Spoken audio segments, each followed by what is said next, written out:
هل كنت تعرف إن أسوأ جزء في التوتر مش بيحصل وقت الضغط نفسه؟ أغلب الناس ما تعرفش. الانهيار الحقيقي بيجي تاني يوم الصبح لما تصحى حاسس إنك فاضي، لا مشاعر، لا طاقة، لا حافز، بس إحساس غريب بالفراغ، كأن دماغك قفلت فجأة وإنت نايم. في ناس بتسمي الحالة دي كورتيزول هانج أوفر أو صداع الكورتيزول. مصطلح دارج مش تشخيص طبي رسمي، بس بيوصف بالظبط اللي جسمك بيعدي بيه بعد اندفاع هرمونات التوتر. والمشكلة إن أغلب الناس ما يكونوش عارفين إن ده اللي بيحصل لهم أصلاً. أول ما تعرف إن للحالة دي اسم، حتى لو اسم غير رسمي، التجربة كلها بتبقى أقل لخبطة، لأن في ناس كتير بتمر بده من غير ما تفهم إيه اللي حاصل جواها. طيب، الانهيار اللي بيحصل تاني يوم ده إحساسه عامل إزاي؟ غالباً اليوم اللي بعد التوتر بيكون تقيل أكتر من التوتر نفسه. حركتك أبطأ، تفكيرك ضبابي، كأن دماغك بيعمل تحميل. تقرأ نفس الرسالة 3 مرات ومش تستوعب. تمسك الموبايل وتنسى انت فتحته ليه. انت موجود بجسمك، بس إحساسك بعيد خالص. مش حزين، بس مطفي. اليوم ده الناس بتسميه باختصار كورتيزول هانج أوفر. مش تشخيص طبي، بس وصف بسيط لحالة الخمول والفراغ والاستنزاف اللي جسمك بيدخلها بعد ما جهازك العصبي شال فوق طاقته. اللي ناس كتير ما تعرفوش بقى إن جسمك ما بيفرقش بين ضغط نفسي وخطر جسدي. بالنسبة له الاتنين تهديد. فلما يحصل موقف ضاغط، جسمك بيطلع كورتيزول وأدرينالين، نفس الهرمونات اللي بتطلع لو هتجري أو تتخانق أو تحاول تنجو.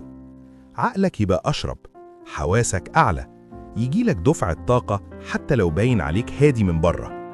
بس وضع البقاء ده بيستهلك وقود داخلي مهول، وجسمك مش بيقف فجأة أول ما الموقف يخلص. بيفضل يطلع هرمونات ضغط حتى بعد ما الموقف يعدي. الأدرينالين بيخبي الإعياء، يدفعك تعدي الذعر أو الخناقة أو الضغط أو اللحظة اللي لازم تمسك نفسك فيها. لكن أول ما الأدرينالين يهدى، جسمك بيسحب كل حاجة مرة واحدة. وعشان كده الانهيار غالباً يجي تاني يوم، لما أخيراً يبقى عندك مساحة تحس. مخك ممكن ياخد ساعات وأحياناً يوم كامل عشان ينظف هرمونات التوتر. فالفراغ اللي حاسس بيه ده مش فشل، ده جسمك بيدفع الفاتورة عن كل اللي خلاك مكمل.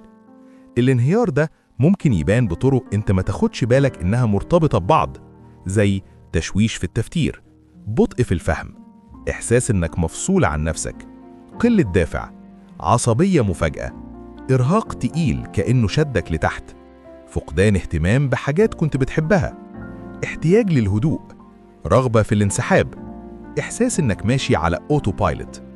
دي مش عيوب شخصية، دي إشارات إن جهازك العصبي بيعيد ضبط نفسه بعد ما كان في وضع نجاة. فالسؤال الحقيقي، تعمل إيه عشان تساعد جسمك يتعافى من غير ما تزودها سوء؟ أولاً، ما ينفعش تفكر نفسك تطلع من الحالة دي، لازم تدعم جسمك وهو بيريح. ثانياً، ابدأ بتهدئة جسمك، نفس بطيء، شوية تمطيط، أو حتى تطلع بره شوية. كل ده بيهدي استجابة التوتر أسرع بكتير من إنك تقول لنفسك شد حيلك. ثالثاً، رجع الوقود، كل، اشرب مية، ارتاح. التوتر بيحرق جلوكوز المخ، انت مش تعبان من غير سبب.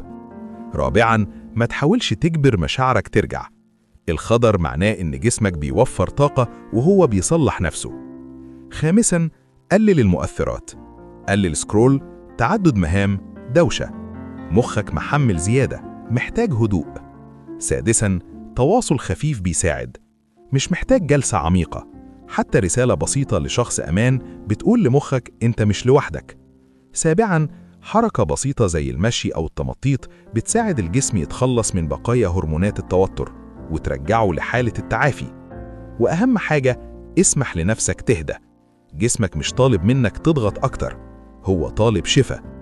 في عادات بتطول الحالة دي من غير ما نحس، زي دوم سكرامينج، كثرة كافيين، تفويت وجبات، إجبار نفسك تكون منتج، إعادة تشغيل توتر امبارح في دماغك، القعدة في أماكن دوشة أو فوضمية. الحاجات دي مش بتساعدك، دي بترهق جهازك أكتر. لو صحيت حاسس بفراغ أو انفصال بعد يوم متعب، انت مغلطتش وما تعاملتش مع الموقف وحش، وجسمك مش بيقفل، هو بيهدى. دي مرحلة التعافي اللي جهازك العصبي بيدخلها بعد ما شال عنك كل الحمل. إحساسها مش مريح بس مؤقت وإنساني جدا. انت عملت أحسن اللي تقدر عليه بإمكانياتك امبارح، والنهاردة جسمك طالب رحمة مش ضغط. فامشي على مهلك، ادي لنفسك مساحة تتعافى.